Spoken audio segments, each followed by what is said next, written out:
Shalom Ibu Bapak semuanya. Shalom. Bagaimana kabarnya pagi hari ini? Wow, luar biasa ya. Saya percaya Ibu Bapak adalah orang-orang yang luar biasa. Tetap semangat ya di dalam mengiring Tuhan karena kita punya Allah yang dahsyat, yang luar biasa. Seperti pesan Tuhan di minggu ini ya, dikatakan bahwa Tuhan kita adalah Tuhan yang menakjubkan ya. Jadi Ibu Bapak, pesan Tuhan untuk kita di minggu ini itu ya, mengingatkan setiap kita bahwa bahwa Tuhan kita adalah Tuhan yang menakjubkan. Siapa yang menakjubkan Ibu Bapak? Tuhan. Jadi fokusnya itu Tuhannya yang menakjubkan, bukan yang lainnya. Tuhan kita, Tuhan yang menakjubkan, bukan hal yang lainnya. Bukan kitanya yang menakjubkan, bukan juga masalah kita yang menakjubkan, bukan. Tetapi fokus kita yang mau kita garis bawahi adalah bahwa Tuhan kita adalah Tuhan yang menakjubkan. Bahkan ini saya seperti yang Bapak Gembala katakan bahwa ini sebuah penyataan daripada Tuhan. Tuhan sendiri menyatakan bahwa Dia adalah Tuhan yang menakjubkan. Pribadinya, perbuatannya itu menakjubkan. Nah, kita sama-sama baca terlebih dahulu ya di dalam Nehemia 9 ayat 5-6 ayat yang mendasarinya ya. Ya. Dan berkatalah Yesua, Kadmiel, Bani Hasabneya, Serebia, Hodia, Sebanya, dan Petanya, orang-orang Lewi itu, bangunlah, pujilah Tuhan Allahmu, dari selama-lamanya sampai selama-lamanya, terpujilah namamu yang mulia yang ditinggikan mengatasi segala puji dan hormat. Ayat yang ke-6. Hanya Engkau adalah Tuhan, Engkau yang telah menjadikan langit ya langit, segala langit, dengan segala bala tentaranya dan bumi dengan segala yang ada di atasnya, dan laut dengan segala yang ada di dalamnya. Engkau memberi hidup kepada semuanya itu, dan bala tentara langit sujud menyembah kepadanya. Jadi Ibu Bapak kalau mengikuti pesan ini berbicara bagaimana pada waktu itu Nehemia berhasil membangun tembok yang runtuh pada waktu itu. Sekalipun pada waktu itu ini bukan perkara yang mudah. Untuk membangun tembok bukan perkara yang mudah karena ada musuh yang namanya Sanbalat, Tobia itu berusaha untuk menggagalkan. Tetapi pada saat Nehemia fokus pada Tuhannya, dia berhasil. Ayat yang Nehemia 6, ayat yang ketiga dikatakan bagaimana Nehemia itu fokus dengan apa yang sedang dia kerjakan. Nehemia 6 ayat yang ketiga dikatakan apa? Coba. Ya.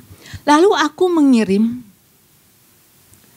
utusan kepada mereka dengan balasan, aku tengah melakukan suatu pekerjaan yang besar. Jadi yang namanya membangun sebuah kerobohan itu dikatakan bahwa ini sebuah pekerjaan yang besar. Jadi kalau kita punya niat, punya keinginan, punya maksud, mungkin ada kerobohan-kerobohan di dalam kehidupan kita. Apa itu?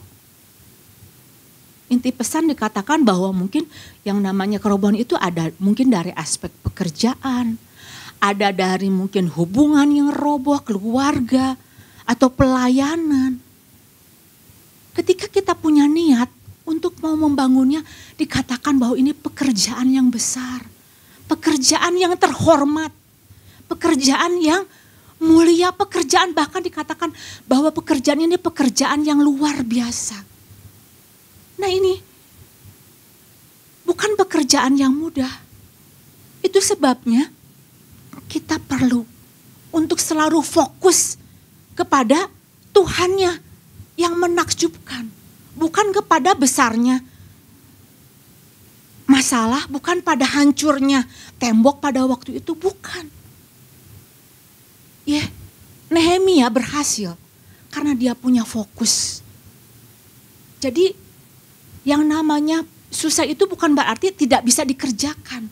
Kita bisa mengerjakannya asal kita berfokuskan kepada Tuhan yang menakjubkan. Ibu bapak tahu bagaimana pada waktu itu bangsa Israel roboh keyakinannya ketika melihat, wow, itu Goliat besar. Karena mereka melihat dengan permasalahan Goliat yang besarnya. Tetapi ketika Daud menyadari, aku punya Tuhan yang dahsyat, yang menakjubkan. Maka pada waktu dia melibatkan Tuhan yang menakjubkan, dia mengalami kehebatan Tuhan. Jadi bukan hanya istilahnya penyataan aja yang kita tahu. Tuhan kita itu hebat, Tuhan kita itu menakjubkan. Nah pagi hari ini Ibu Bapak, ketika pesan Tuhan mengatakan bahwa Tuhan kita adalah Tuhan yang menakjubkan. Mari sama-sama jadikan ini sebuah pengalaman di dalam kehidupan kita. Bukan hanya sebatas statement aja. Oh Tuhan, benar Tuhan ajaib, benar Tuhan menakjubkan. Jangan hanya sampai sebatas penyataan aja.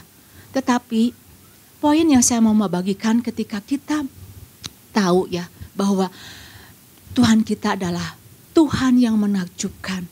Biarlah Tuhan yang menakjubkan menjadi satu-satunya sumber kekuatan kita. Nah ini yang menjadi poin saya ya. Biarlah Tuhan yang menakjubkan menjadi satu-satunya sumber kekuatan hidup kita. Nehemia 9 ayat yang ke-6 dikatakan bahwa hanya Dia. Jadi hanya Tuhan satu-satunya sumber kekuatan kita. Pada waktu kita mau membangun sesuatu yang roboh, kita harus bersandarkan pada kekuatan daripada Tuhan. Hanya Dia satu-satunya sumber kekuatan kita, bukan yang lain. Tanpa Tuhan yang menjadi kekuatan kita, kita enggak akan mampu Ibu Bapak. Kita enggak sanggup. Karena apa? Karena kekuatan kita sangat terbatas sekali. Nah, saya percaya Ibu Bapak, kita semua pengen menjadikan Tuhan sebagai satu-satunya sumber di dalam kehidupan kita. Betul? Kita semua pengen, Tuhan, Engkau mau menjadi satu-satunya sumber di dalam kehidupan kita. Tetapi pada kenyataannya Ibu Bapak, masih didapati orang-orang percaya yang ketika dia mau membangun bukan Tuhan yang menjadi sumber kekuatannya. Ada yang merasa kekayaannya itu adalah sumber kekuatannya. Merasa dia makin kaya, makin banyak kekayaannya itu dia merasa aman. Padahal belum tentu. Ada ya juga yang merasa kepintarannya itu menjadi sumber kekuatan dia. Banyak pengetahuan, banyak informasi, wow semuanya bakal lancar deh. Ada juga orang yang mengandalkan pada pengalamannya. Cari kerja, wow saya udah banyak pengalaman apa-apa, pastilah diterima. Akhirnya dia ujung-ujungnya roboh juga. Pengharapan dia gak bisa diterima di sana di sini karena mengandalkan pengalaman dia. Ada juga yang mengandalkan terus kemampuannya, skillnya. Gak salah Ibu Bapak. Kita harus terus bertumbuh di dalam skill kita. Tapi jangan sampai itu yang menjadi satu-satunya sumber kekuatan kita. Ada juga orang tua yang mengandalkan kekuatannya itu pada anaknya. Ketika pendapatannya nggak banyak lagi. Anak yang terus dipus ada sampai akhirnya kecewa. Nah, pagi hari ini kita sama belajar Ibu Bapak. Bagaimana pada waktu itu Nehemia mengandalkan Tuhan sebagai satu-satunya sumber di dalam pembangunan tembok Yerusalem pada waktu itu. Dan akhirnya dia berhasil dengan kekuatan daripada Tuhan. Ada campur tangan daripada Tuhan. Bagaimana Tuhan menolong, bagaimana Tuhan membela ketika dia banyak mengalami tantangan dalam kehidupan, dalam pembangunan Yerusalem pada waktu itu. Coba dikatakan apa ya di dalam Yeremia 17 ayat yang kelima dikatakan apa? Yeremia 17 ayat yang kelima. Ya. Beginilah firman Tuhan, terkutuklah orang yang mengandalkan manusia, yang mengandalkan kekuatannya sendiri, yang hatinya menjauh daripada Tuhan. Nah, ini jangan sampai kita alami. Ada ketidakberhasilan karena mengandalkan manusia. Nehemia pada waktu itu sadar, Ibu Bapak. Kekuatan dari orang-orang Israel, para pengangkut mulai melemah. Tahu. Nehemia 4 ayat yang ke-10. Yuk kita sama-sama lihat dulu ya ayatnya ya. Nehemia 4 ayat yang ke-10. Ya. Berkatalah orang Yehuda, kekuatan para pengangkat sudah merosot. Jadi kekuatannya itu udah merosot. Manusia bisa merosot. Jadi enggak bisa sebagai satu andalan kita. Apapun di luar Tuhan sia-sia. Nehemia tahu bahwa para pengangkat kekuatannya udah merosot, gak bisa diandalin lagi. Tetapi pada waktu itu yang luar biasanya apa Ibu Bapak? Nehemia gak kompromi dengan yang namanya kelemahan. Dia gak kompromi dengan namanya merosotnya kekuatan dari para pengangkut tersebut. Tetapi dia fokus. Dia bersandar pada Tuhan yang luar biasa, yang menakjubkan. Yeremia 17 ayat yang ke-7 dikatakan apa? Diberkatilah orang yang mengandalkan Tuhan, yang menaruh harapannya kepada Tuhan. Nah, ini yang luar biasa Ibu Bapak. Kita boleh menjadikan Tuhan sebagai satu-satunya sumber dalam kehidupan kita pada waktu kita membangun. Dan kita akan melihat bagaimana bisa menyelesaikan yang namanya kerobohan di dalam kehidupan kita. Dan apa yang terjadi Ibu Bapak kalau Ibu Bapak baca gitu ya, kisah di dalam Nehemia membangun tembok Yerusalem yang udah rumpuh, yang sudah roboh pada waktu itu, ketika Nehemia mengandalkan pada satu-satunya Tuhan sebagai sumber, akhirnya pembangunan berhasil enggak? Berhasil Ibu Bapak. Bahkan dikatakan bahwa ketika pembangunan tembok itu sudah berhasil, apa yang terjadi? Musuh menjadi takut. Ya, Nehemia 6 ayat yang ke-15 dikatakan bahwa musuh menjadi takut ketika maka selesailah tembok itu pada tanggal 25 Ulul dalam waktu 52 hari selanjutnya. Ketika semua musuh kami mendengar hal itu, takutlah semua bangsa mengelilingi kamu. Jadi ada sebuah ketakutan. Ketika apa? Ketika bukti pembangunan sudah selesai. Ada buktinya. Bukti berbicara Ibu Bapak lebih kuat. Terkadang Ibu Bapak untuk kita menunjukkan gitu ya kepada orang-orang di luar. Mereka pengen bukti. Pengen ngelihat bener enggak kita itu udah ngalami perubahan. Bener enggak? Kalau saya itu udah ikut Tuhan sungguh-sungguh. Mereka pengen lihat. Bukan hanya sekedar berbicara. Mungkin ibu bapak pernah ngalami ya ketika punya komitmen Tuhan. Saya komitmen untuk saya ikut Tuhan sungguh-sungguh. Maka ibu bapak mungkin mulai bangun kehidupan doa, mulai bangun penyembahan, mulai bangun dari sikap yang tadinya mungkin kata-katanya kasar, tapi ketika ketemu mulai bilang, puji Tuhan. Mereka melihat, yang benar aja lah, jangan sok-sokan gitu, sok suci, sok rohani lah kayak gitu. Kan dulu juga kamu sama-sama lah dengan saya gitu, sekawanan sama saya. Nah ada olokan-olokan. Tetapi ketika bukti berbicara lebih kuat, mereka akan melihat. Dan mereka, wow, siapa dia?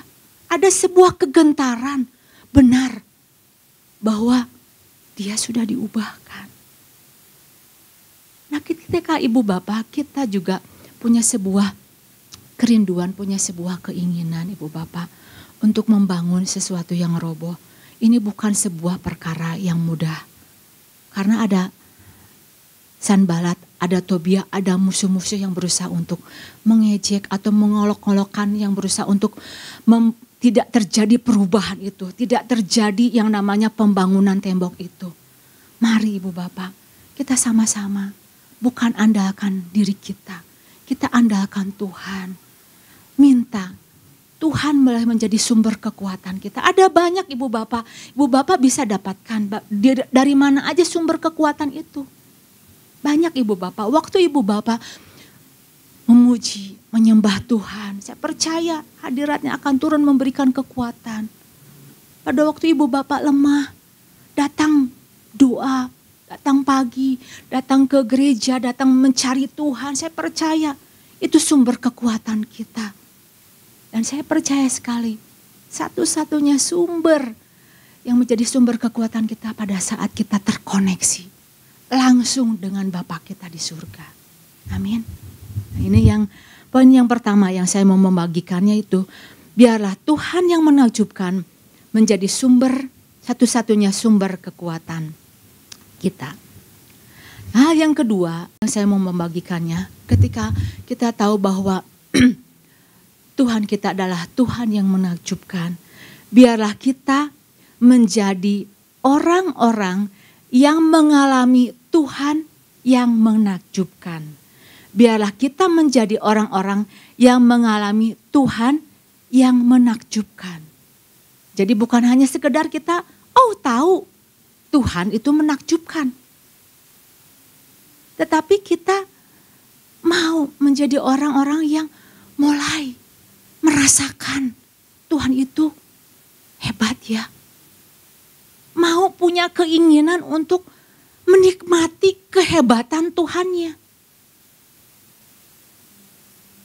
Bukan hanya tahu dari orang, tetapi secara pribadi saya mengalami Tuhan saya menakjubkan. Dari awal Nehemia mulai membangun sampai pada akhirnya selesai. Dia mengalami menjadi pribadi yang mengalami takjubkan demi takjuban. Dari bagaimana dia dapat kemurahan dari raja untuk membangun. Kemudian ada penyediaan, ada pembelaan Tuhan. Sampai akhirnya kemenangan terjadi. Jadi dari awal, pertengahan sampai akhir, Nehemia menjadi orang yang punya banyak pengalaman. Begitu juga ibu bapak. Sama dengan kehidupan kita. Awal dari kehidupan kita, bagaimana Tuhan panggil kita. Bagaimana Tuhan memilih kita. Itu sebuah perkara yang dahsyat luar biasa. Tuhan tebus kita.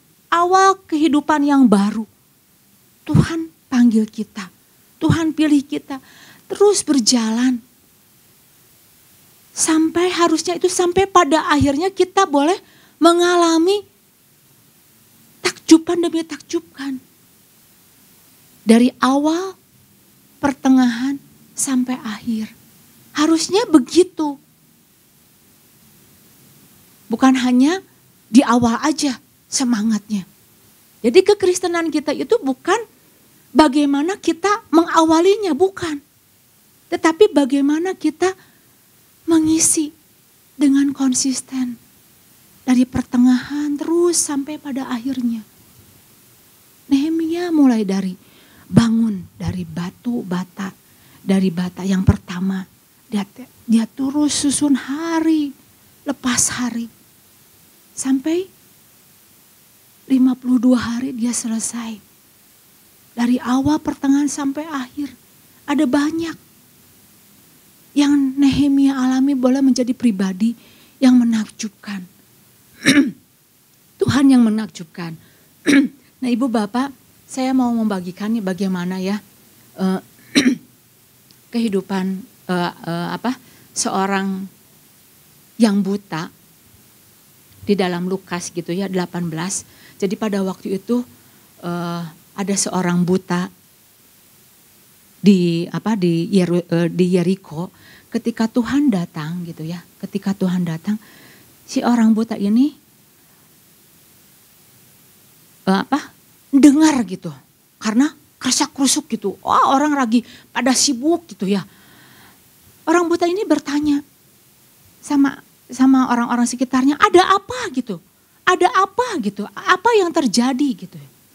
Nah, kemudian si orang buta ini bukan hanya dia bertanya ada apa. Jadi keinginan tahu dia itu mengalahkan kebutaannya. Yang akhirnya membawa dia pada sebuah pengalaman bersama-sama dengan Tuhan. Lukas 18 ayat yang ke-40 dikatakan apa ya? Lukas 18. Iya. Ini ya. Lalu jadi ketika pada waktu itu orang buta tadi bertanya gitu ya. Ada apa? Orang-orang itu menjawab gini.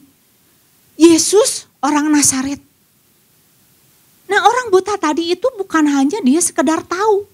Karena pada waktu itu Yesus banyak melakukan mujizat. Banyak melakukan perkara-perkara dahsyat. Jadi orang buta tadi bukan hanya bilang, Yesus, oh ada apa? Yesus orang Nazaret. Jadi dia bukan hanya sekedar tahu aja. Dia pengen ngalami. Maka akhirnya sebuah tindakan yang dilakukan oleh orang buta itu. Dia apa? Berteriak. Anak Daud, kasihanilah aku. Orang buta tadi bukan hanya sekedar tahu bahwa Yesus itu datang melakukan dan melakukan banyak mujizat. Tetapi dari tahu dia mulai bertindak lagi. Dia ingin mengalami. Yesus, kasihanilah aku. Dan di sini lalu Yesus berhenti dan menyuruh membawa orang itu kepadanya. Dan ketika ia telah berada di dekatnya, Yesus bertanya kepadanya, ayat yang 41, apa yang kau kehendaki supaya aku perbuat bagimu? Tuhan Yesus itu rindu Ibu Bapak sebuah teriakan. Teriakan kerinduan, benar enggak? Kalau kita itu sudah tahu Tuhan itu menakjubkan, benar enggak? Pengen mengalami. Sehingga Tuhan berkata, apa sih yang aku mau perbuat bagimu? Ada sebuah kerinduan. Ada sebuah keinginan untuk mengalami Tuhan ketika kita tahu bahwa Tuhan yang menakjubkan itu bukan hanya cerita dari orang. Tetapi Tuhan, saya mau alami. Saya pengen punya pengalaman bagaimana Tuhan bekerja, bagaimana Tuhan berkarya di dalam kehidupan saya. Bukan hanya Paulus yang mengalami Tuhan yang menakjubkan. Bukan hanya Petrus, bukan hanya Sakius. Sakius pun sama. Ketika tahu Tuhan datang, dia pengen punya pengalaman. Akhirnya ada sebuah pertanyaan, aku mau menumpang di rumahmu. Nah, ini sebuah pengalaman. Kaya dengan pengalaman. Dan perjalanan kehidupan kita seharusnya juga disertai oleh berbagai banyak pengalaman. Ada tantangan, ada masalah. Jangan sampai kita tinggalkan gitu ya. Berlari dari kenyataan.